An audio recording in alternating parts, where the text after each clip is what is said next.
क्या क्या सच्चाई इसके पीछे? भाई हमारी पार्टी तो है नहीं। जैसे जैसे परिवार बड़ा होता है बहुत सारे लोग जुड़ना चाहते हैं। कुछ साथी जो हम लोग के साथ हैं उनको दिक्कत भी होती है, अफसोस होता है, वो छोड़कर जाते भी हैं। तो आना जाना लोगों का लगा रहेगा। महत्वपूर्ण बात यह है कि जन सुराज आज से साल भर पहले या महीने भर पहले जितने लोग जन सुराज से जुड़े थे, क्या उससे ज्यादा लोग आज जुड़े हैं कि कम जुड़े हैं? तो मेरी अपनी समझ है कि जन सुराज का जो परिवार है, जो 2 साल पहले था, जो साल भर पहले था, जो महीने भर पहले था, उससे आज बड़ा है। इसका मतलब ये नहीं कि कोई आदमी जन सुराज छोड़कर जाएगा नहीं। इसका मतलब ये भी नहीं कि नए लोग आएंगे नहीं। ये आने जाने का सिलसिला बना रहेगा। लेकिन महत्वपूर्ण यह है कि जन सुराज परिवार जिस तरह से शुरू हुआ था उससे आज सैकड़ों गुना बड़ा है। सर 243 का पिटारा कब तक खोलेंगे? बार जन सुराज के फंडिंग 243 का पिटारा कब तक खोलेंगे सर? 243 जो सीट है जी, उसका पिटारा कब तक? पिटारा देखने में खुल रहा है। पिटारा खुलना शुरू हो गया है। आप वो सपेरों को देखे ना, पिटारा शब्द तो वहीं से आया है। वो बीन बजाना शुरू करते हैं तो सांप तो नीचे ही बैठा रहता है, वो हिलना डुलना शुरू करता है, फिर उठता है। तो उसी तरह आपको ये जो हम हर विधानसभा क्षेत्र में जा रहे हैं तो पिटारा तो खुल रहा है, लोग आना शुरू कर रहे हैं। लोग अच्छा इतने लोग हैं। नामों की घोषणा जब कहा था, नामों की घोषणा भी हो जाएगी। सर महुआ में एक खबर चली थी कि एक प्रत्याशी आया, बोले जो ये मेरा सीट कंफर्म मेरा हो गया महुआ से। फिर वहाँ पे फिर खबर चला कि नहीं ऐसा कुछ नहीं है। तो ऐसा तो नहीं है कि लोग संशय में ही? ऐसा है कि जो भी जन सुराज से जुड़ा हुआ है उसको बजाबता लिखित में और मौखिक तौर पर कई बार उसको बताया गया है, उसको जानकारी है कि प्रत्याशियों के चयन की प्रक्रिया क्या है। ठीक है, उससे फारिग कुछ नहीं हो सकता है। और इतना तो बिहार के लोग जरूर समझते हैं 2-2.5 साल देखने समझने के बाद कि और कुछ भी हो, जन सुराज में टिकट बिक नहीं सकता है। कोई ऐसा माई का लाल नहीं है बिहार में जो जन सुराज में हम लोग का ईमान खरीद सके। जन सुराज में मैनेजमेंट से टिकट नहीं मिलेगा। गलत टिकट हो सकता है, सही हो सकता है। हमने कैमरे पर कहा कि मेरे भाई 243 में अगर कोई गलत आदमी को टिकट दे दे, गलती से अगर पार्टी दे दे तो उसको भी वोट मत देना। बिहार में एक संकल्प लीजिए कि गलत आदमी को वोट नहीं देंगे, चाहे किसी दल का हो। अगर जन सुराज ने अच्छा आदमी दिया है और हमसे बेहतर किसी दूसरे दल ने दे दिया, हम आपको कैमरे पर कह रहे हैं उसको वोट दीजिए। बिहार जीतना चाहिए, जन सुराज जीते या ना जीते। इसलिए जो आदमी सही व्यक्ति है उसको वोट दीजिएगा, तभी सुधार होगा, वो चाहे किसी दल का हो। ये सिर्फ जन सुराज की ताकत है, वो कह सकता है, कोई दूसरा दल ये नहीं कहेगा। हम लोग कह रहे हैं कि भाई हमसे अच्छा अगर कोई खड़ा है उसको वोट दीजिए। हमारा कोई गलत है, किसी ने हमसे पूछा आप गलत काहे दीजिएगा, हमने आप उसको समझाया भी कि सरकार IAS का परीक्षा लेती है, सिविल सर्विसेज का। लाखों बच्चों के परीक्षा 3-4 चरण के परीक्षा के बाद 100 IAS अफसर चुने जाते हैं। उसके बावजूद वो IAS अफसर भ्रष्ट हैं कि नहीं है, वो गलती करते हैं कि नहीं करते। चयन की प्रक्रिया कितनी भी अच्छी हो उसमें कुछ गलतियां हो सकती हैं। तो जनता को ध्यान रखना है कि अगर जन सुराज से भी गलती होती है तो जन सुराज का भी गला पकड़िए। जन सुराज ने गलत आदमी को टिकट दिया, उसको भी हराइए। बिहार जीतना चाहिए, बिहार सुधारना चाहिए। जन सुराज का प्रत्याशी जीते या हारे, अगर अच्छा प्रत्याशी जीतेगा, किसी दल का होगा, उससे समाज का फायदा है, बिहार का फायदा है। जेडीयू प्रवक्ता नीरज कुमार के द्वारा सर बार जन सुराज के फंडिंग पर सवाल उठाते नजर आते हैं। देखिए ऐसा है, प्रवक्ताओं को काम है, प्रवक्ता को काम दिया गया जाओ और रोज बोलो जाकर वहां पर कुछ न कुछ बोलना है। नया कुछ बोलने के लिए है नहीं तो कुछ बोले जा रहे हैं। तेजस्वी यादव की एक तरफ माई बहन योजना और एक तरफ नीतीश सरकार का 400 से 1100 कर दिया गया। क्या जनता को? मेरे भाई सबसे पहली बात तो आप ये देखिए कि जन सुराज का ना एक विधायक, ना एक सांसद, ना हम लोग अभी चुनाव लड़े, अभी दल बना, लेकिन 2500 रुपए की बात हो रही है। एक 400 से पेंशन को बढ़ाकर 1100 किया गया है। लोकतंत्र सिर्फ चुनाव नहीं है, राजनीति सिर्फ चुनाव नहीं है। आज जन सुराज यहाँ है तो लोगों को, एक बहुत बड़े वर्ग को यह भरोसा है कि अगर हमारे साथ अन्याय हो जाए, अगर यहाँ मुजफ्फरपुर में रेप की घटना हुई, आज चंपारण में एक दिन पहले मैनाटांड में रेप की घटना हुई है, सबसे पहले किसको फोन आया, किसको खबर आई? जनसुराज के लोग वहां बैठे हैं। समाज को ये खबर है कि अगर हम परेशानी में पड़ेंगे, अगर हमारे साथ जाति होगी, तो जहां तक हो सके जनसुराज उनके लिए खड़ा होगा, जनसुराज उसके लिए आवाज उठाएगा और उसका फायदा है। 400 से बढ़कर पेंशन 1100 इसलिए हुआ है कि नीतीश कुमार को, एनडीए को ये डर है कि अगर हम 400 रुपया ही देते रहेंगे तो ये महिलाएं इस बार हमको वोट नहीं देंगी, ये वृद्ध लोग वोट नहीं देंगे। अगर जनसुराज नहीं होता तो इनको मालूम है कि हम 400 दे या 1400 दे, लालू जी के डर से हमको वोट मिलेगा ही मिलेगा। इस बात को आपको और समाज को समझने की जरूरत है। लोकतंत्र मजबूत रहेगा तो दल आएंगे जाएंगे, कोई जीतेगा कोई हारेगा, लेकिन जनता उसमें जीतेगी। बिहार में जनसुराज जब नहीं था तो लोकतंत्र खत्म हो गया। 30 वर्ष से राजनीतिक बंधुआ मजदूरी चल रही है।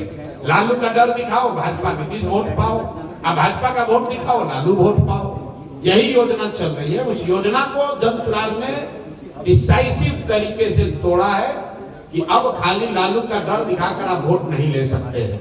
अब आप खाली नीतीश भाजपा का डर दिखाकर वोट नहीं ले सकते हैं। अगर वैसा कीजिएगा तो लोग तीसरे विकल्प को वोट दे देंगे। बिहार में अति पिछड़ा वर्ग को लेकर जो राजनीति हो रही है, 36% वोट के लिए चकमगढ़ लेकर किन अनुयायी कौन पार्टी है? आरजेडी भी दावा कर रही है। पहली बात, आप पत्रकार हैं। पहले तो बाबा साहब कोई अति पिछड़ों के नेता नहीं थे, देश के नेता थे और अनुसूचित जाति समाज से आते हैं, वो अति पिछड़े नहीं। ये तो एक कहने की बात है। 36% अति पिछड़ा समाज है, तो वैसे दूसरे और भी 64% लोग हैं बिहार में। हम लोग किसी जाति समाज का वर्ग की राजनीति नहीं करते हैं, हम लोग बिहार की राजनीति कर रहे हैं। अगर बिहार में गरीब हैं तो सबसे ज्यादा गरीब स्वाभाविक अति पिछड़ा समाज के होंगे। अगर बिहार से पलायन हो रहा है तो सबसे ज्यादा पलायन करने वाले युवा अति पिछड़ा समाज के होंगे। तो अगर हम लोग कह रहे हैं कि पलायन रुक जाएगा तो सबसे ज्यादा फायदा किसको होगा? अति पिछड़ा समाज के लोगों को होगा। इसलिए नहीं कि हम लोग अति पिछड़ों की बात कर रहे हैं, इसलिए कि हम लोग पलायन को रोकने की बात कर रहे हैं। अगर बिहार में पढ़ाई होगी तो उससे सबसे ज्यादा फायदा तो अति पिछड़ा, दलित और मुसलमान समाज के लोगों को होगा। क्यों होगा? क्योंकि अभी जो जातीय जनगणना हुआ वो रिपोर्ट जाकर आप लोग पढ़िए। आप लोग भी तो 2 साल सवाल करते हैं। जब जातीय जनगणना हो रही थी रोज सवाल कर रहे हैं, भैया होना चाहिए कि नहीं होना चाहिए, होना चाहिए कि नहीं होना चाहिए। जब जनगणना हो गई, रिपोर्ट आ गई, उसको किसी ने नहीं पढ़ा, नेताओं ने नहीं पढ़ा, पत्रकारों ने भी नहीं पढ़ा। उस रिपोर्ट में लिखा है कि 30 वर्ष से सामाजिक न्याय की नाम पर राजनीति करने होने के बाद भी बिहार में 3%, याद रखिए, आप तो पढ़िएगा नहीं, हम बता रहे हैं, याद रख लीजिए, 3% से कम दलित समाज के बच्चे 12वीं पास करते हैं और 5% से कम अति पिछड़ा और मुस्लिम समाज के लोग 12वीं पास कर रहे हैं। तो भाई अगर 30 वर्ष से तुम राजनीति कर रहे थे, बच्चे जब 12वीं पास नहीं करेंगे तो उसको आरक्षण का लाभ मिलेगा कैसे? आप कह रहे हैं कि अति पिछड़ा के नाम पर राजनीति हो रही है। हम तो चाहते हैं कि अति पिछड़ा के नाम पर राजनीति हो। अरे भाई कम से कम अति पिछड़ों को पढ़ा दो, तभी तो तुमको वोट मिल जाएगा। यहाँ पर तो भाई सिर्फ नारा लगवाना है। हम तो मन से कहते हैं, लालू जी को कहते हैं कि भाई आप किसी यादव, योग्य यादव को राजद का नेता घोषित कीजिए जो आपके परिवार का न हो, हम लोग अब उसका मदद करेंगे। अगर ये तर्क है कि लालू जी ही बिहार को समझते हैं या यादव समाज की सबसे बड़ी आबादी है तो उन्हीं का मुख्यमंत्री होना चाहिए, तो जनसुराज कह रहा है कि भाई किसी योग्य यादव को आप अपना नेता बनाइए, हम लोग आपके पीछे खड़े हो जाएंगे। लेकिन मेरे भाई लालू जी को यादव की चिंता नहीं है, उनको तेजस्वी यादव की चिंता है, उनको अपने बच्चे की चिंता है। आप लोग जात में फंसे हुए हैं और लालू जी अकेले नहीं है। मांझी जी को अपने बेटे की चिंता है, बहू की चिंता है, समधन की चिंता है। पासवान जी को अपने पासवान समाज की चिंता है। कोई पंडित का नेता है, उसको अपने पंडित की चिंता, अपने परिवार की चिंता है। कोई कुशवाहा का, कोई दुसाद का, कोई पासवान का, कोई अति पिछड़ा का, कोई राजपूत का, भूमिया का, जो जिस जाति में पैदा हुआ है। नेता अपनी राजनीति कर रहा है, अपने परिवार, अपने बच्चे की राजनीति कर रहा है। जाति में आप और हम उलझे हुए, ये बात हम लोग 3 साल से कह रहे हैं, 3 साल से कह रहे। तो कोई यहाँ के पिछड़ों की राजनीति नहीं कर रहा है। लोग अपने परिवार की राजनीति कर रहे हैं, अपने बच्चों की राजनीति कर रहे हैं। जो कहता है कि हम अति पिछड़ा की राजनीति करते हैं या यादव की राजनीति करते हैं, दलित की राजनीति करते हैं, तो सुधारा कहिए तो कि अपना परिवार छोड़ के किसी दूसरे को बना दो दलित को। आप चिराग जी हमारे मित्र हैं, चिराग जी किसी दलित समाज के काबिल आदमी को बना तो दें, जरा हम देखें तो। मांझी जी अपना परिवार को किसी को छोड़कर किसी को बना दे मुसर समाज से, हम लोग मान लेंगे। अरे भाई वो तो अपने परिवार की राजनीति कर रहा है, तो पिछड़ा और यादव और फॉरवर्ड और कुशवाहा की राजनीति कौन कर रहा है? कोई नहीं कर रहा है। जमाई आयोग और दामाद आयोग की चर्चाएं हो रही है बिहार में, क्या कुछ हम देखिए इसको बहुत, ये हमारे लिए ये कोई महत्वपूर्ण विषय नहीं है। महत्वपूर्ण विषय ये है कि जब राज्य का मुखिया अचेता अवस्था में है मानसिक तौर पर, जो मैं बात आपको बता रहा हूं, जब मुख्यमंत्री के तौर पर नीतीश कुमार काम करने की स्थिति में नहीं है, तो जो भी इर्द गिर्द उनके है उसको मालूम है कि 3-4 महीने का मौका है अपने पत्नी को, अपने बेटी को, अपने भाई को, भगिना को, भतीजा को, जिसको जहां एडजस्ट कर सकते हैं कर लो, जितना लूट सकते हैं लूट ले। एक तरफ आप जेडीयू के, आरजेडी के और बीजेपी को विरोध कर रहे हैं, दूसरी तरफ उनके लोगों पे आप अपने पार्टी में ला रहे हैं, तो फिर आप में और उनमें क्या फर्क है? बात तो ठीक है भैया, फर्क ये है कि उन दलों के जितने छटे हुए बदमाश हैं वो वहीं पर हैं, और जो अच्छे लोग हैं वो छोड़कर इधर आ रहे हैं। दो आदमी नाव पर चल रहा है, एक नाव पर चोरी का बालू बिक रहा है और एक नाव पर लोग नदी पार कर रहे हैं। नाव में तो कोई गलती नहीं है, काम आप क्या गलत कर रहे हैं इससे फर्क पड़ता है ना। तो जो जनसुराज में जुड़ा हुआ है वो समाज में कुछ करने आया है, वो लूटने नहीं आया है, कुछ देने आया है। ज्यादातर लोग, हम सबका दावा तो नहीं कर सकते हैं, लेकिन ज्यादातर लोग, प्रयास ये है कि जिस समाज में हम लोग पले बढ़े आगे निकल गए उसको कुछ वापस दिया जाए। इसके मुकाबले जो राजद में है, जो जदयू में है, वो सोच रहा है कि जल्दी एमएलए बन जाए, जल्दी पद पा जाए ताकि लूट ले, बालू का कॉन्ट्रैक्ट ले ले, शराब का ले ले, पैसा कमा ले। तो वो फर्क है दोनों में। चुनाव बाद अगर जनसुराज का बहुमत नहीं आता है तो किस पार्टी के साथ गठबंधन करना चाहिए? काहे गठबंधन करें? किन शर्तों पे? काहे करें गठबंधन? हम पहले जब बोल दिए कि आप, हमको कोई जल्दी नहीं है, आपको काहे जल्दी है? हम हमको मान लीजिए, हमको अभी ने सभा में बताया कि अगर लालू यादव बोल दे हाँ। कि अब अपना बेटा छोड़ के किसी यादव का हो दे, बिल्कुल हम बिल्कुल सपोर्ट करेंगे। बिल्कुल करेंगे। तो बुलवा दीजिए लालू जी से, आप बुलवाएंगे लालू जी से बात? अगर पूर्ण बहुमत नहीं, अरे बहुमत क्या है, हम तो कह रहे हैं कि बहुमत मेरा भी हो, जनसुराज का बहुमत है, तब भी लालू जी से पहले कहलवाइए तो आप। अरे भाई लालू जी से कहलवाओ ना यार, हम किन शर्तों पे गठबंधन करना चाहिए? हम गठबंधन कहाँ कर रहे हैं? हम अरे नहीं करता, हम विपक्ष में बैठेंगे। साहब एक सवाल मेरा भी है सर, विपक्ष में बैठेंगे, अगर एक भी विधायक नहीं जीतेगा तो सड़क पर घूम रहे हैं, सड़क पर घूमते रहेंगे। सर इनका ये कहना है कि लालू जी अगर अपने बेटे को नहीं किसी और को मुख्यमंत्री के पद घोषित करें, घोषित करें, घोषित करें ना। अरे बिल्कुल, एमएलए को नहीं, दल को समर्थन करेंगे। अभी लालू जी पहले घोषित करें कि तेजस्वी यादव नहीं, फलाना यादव ये पढ़े लिखे व्यक्ति है, इनके पास बिहार को सुधारने का विजन है, ये राजद के कार्यकर्ता है, ये जमीन से जुड़े हुए आदमी हैं, ये आदमी अब राजद का नेतृत्व करेंगे। वो बताएं, हम लोग उनका मदद करेंगे। जगदानंद सिंह को राष्ट्रीय अध्यक्ष बनाने की बात लालू यादव ने की है और मोतीलाल मंडल को प्रदेश अध्यक्ष बनाया गया। भैया उस पार्टी में देखिए, आप लोग को ज्यादा जानकारी होगा, जहाँ तक मैं समझता हूँ लालू जी के पार्टी में वो लालू से शुरू, लालू से खत्म। जब तक लालू जी हैं तब तक लालू जी ने जो कहा वही वहाँ का संविधान है, वही प्रावधान है, वही होगा जो लालू जी कहेंगे। अभी 2 दिन पहले लालू जी का जो एक वीडियो आया है उसमें उन्होंने कहा भाई सब लोग मिलकर तेजस्वी यादव को हर हालत में मुख्यमंत्री बनाओ, अब बाकी जिसको जो बनना है बन जाइए। सर एक सवाल सर, हाजीपुर विधानसभा क्षेत्र में सर आप घूम रहे हैं, यथाकथित जो आपके उम्मीदवार थे एक भी नजर नहीं आ रहे। कौन? ये हम तो भाई ये जिले का प्रेस कॉन्फ्रेंस में आए, हम तो हाजीपुर विधानसभा क्षेत्र में नहीं आए। ये तो बिहार बदलाव यात्रा का हिस्सा है, जिसमें मुझे हर विधानसभा क्षेत्र में 1 बार 2 बार 3 बार जाना ही जाना है। प्रत्याशियों से कोई लेना देना नहीं है, ये कोई प्रत्याशी के मीटिंग थोड़ी ना है।